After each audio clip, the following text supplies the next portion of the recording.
Welcome to a cloud seafaring adventure. I'm Nautilus, and I'll be captaining this motley crew of bilge rats. Yar. But first, a quick recap. Yar.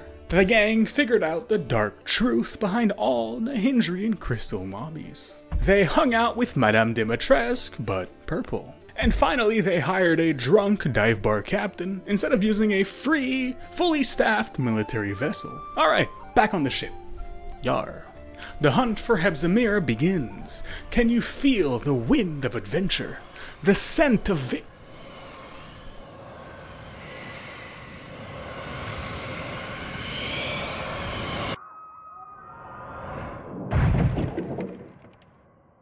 Dazed and badly hurt, the gang and what remains of the crew venture forth, trying to salvage the mission. A couple days go by and resources are getting thin. Luckily, a passing airship spots them, but it bears the flag of Hebzimira. Too weak to fight back, the party, for the third time, get enslaved. Locked in their cage, Bagunga once again plots an escape. He simply talks to a nearby guard and flexes his trickster muscles, convincing the guard that letting a dangerous rock out of its cage and letting said rock kill him is a fantastic idea.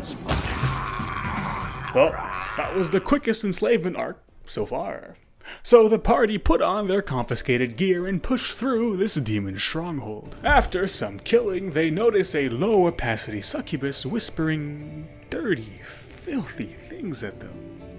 Curious, they follow her, only to find out that she is a being of great importance. The party are standing in the presence of the Lady of Filth. She is a living pile of filth that is currently shaping itself to look like Lady Nocticula. The Lady of Filth is looking for a noble knight, one that would slay the dragon that lives atop this island. This dragon apparently came here with Hebzimira, so that confirms that the party wound up on the correct island, so all part of the plan. Anyways, this dragon kicked the Lady of Filth out of her own cave, and it was like a really good cave too. If the gang want to kill it, they're gonna have to find its hidden pile of gold and fuck with it until they piss the dragon off. Serving the Lady of Filth is kind of funny.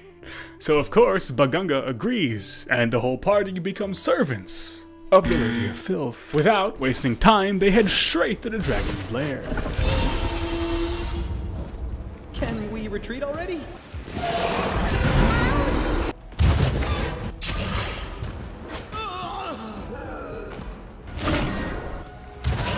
Time to share your treasures! Their pockets overflowing with sick dragon loot, 86k gold and some magic items. They return to the Lady of Filth. She rewards them with magic scrolls and gives them a convenient job. Turns out she also wants Hebzimira dead. Being her trusted Knights of Filth, she uncovers a dirty, disgusting tunnel that would help them circumvent most of Hebzimira's forces. Covered in her holy filth, they make it to the end of the tunnel, where they once again meet local potion thrower Mustafason. He's, conveniently, in the process of betraying Hebzimira. He's taking a portion of her army and sending it to Polaris Temple, a secret temple on Galarian that was supposed to be hidden by angels. Currently, it's not the gang's problem, and they don't really care. But Mustafason, to accomplish his goal, locked Hebzimira behind a barrier, and only he holds the key. So Bagunga bullies Mustafason and intimidates the key out of him. Having flashbacks of his old high school life, he teleports away, probably off to do something horrific on Galarian that the party will have to deal with later. Finally making it to their target, they open the seal and confront her. She's currently vibing with the Echo of Discari and the imprisoned Hand of the Inheritor. He really didn't handle his own out there. Horrifically tortured and delirious, his fear of Bagunga turned to malice. He views him as the main orchestrator of his downfall. Hoping to save their lost guardian angel, the party charge Hebzimira. Cover me, alright? Cross the wrong mongrel. Retreat is not an option. Stab you or zap you. Why not? Kneel before me. Endure this. Bloodied, Hepzibah drops to a knee. Mustering what remains of her strength, she calls upon her father, Demon Lord Baphomet.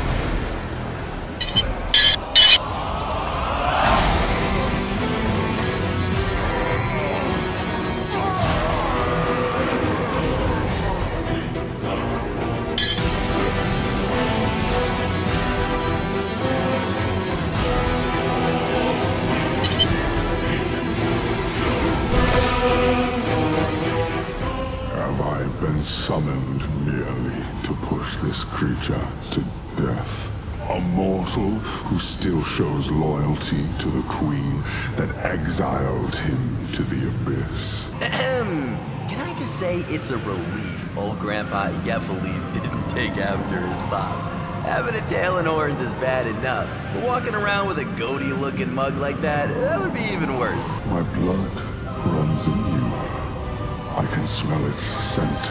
If the blood that runs through your veins is strong enough, perhaps I'll spare your life and allow you to be my servant.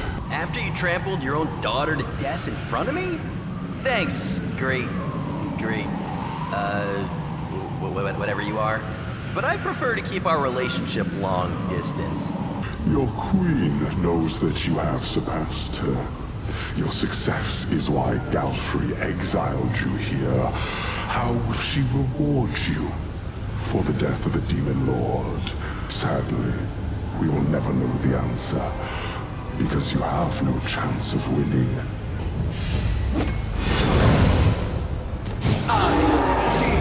Go! You've crossed the wrong mongrel. This one's mine.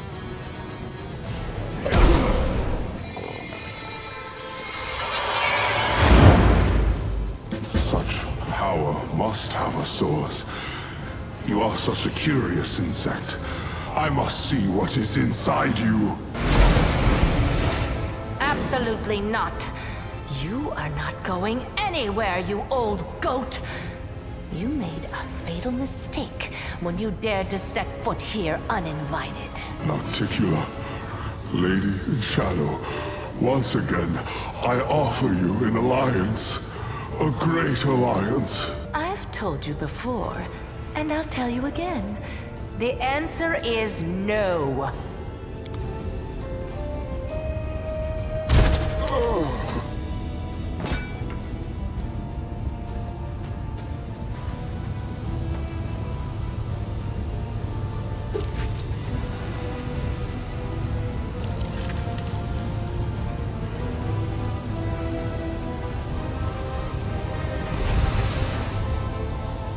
It has been a long time since I last killed a demon lord. It is good to see that I remain unsurpassed in my craft. Lady Nocticula explains that when a demon lord dies, they simply return to their realm. But if they happen to die again within the same year, then they die permanently. Meaning that Baphomet won't be a problem anymore. She congratulates the party on their incredible achievement, and offers Bagunga a job. She wants him as her weapon, her very own Hepzibah.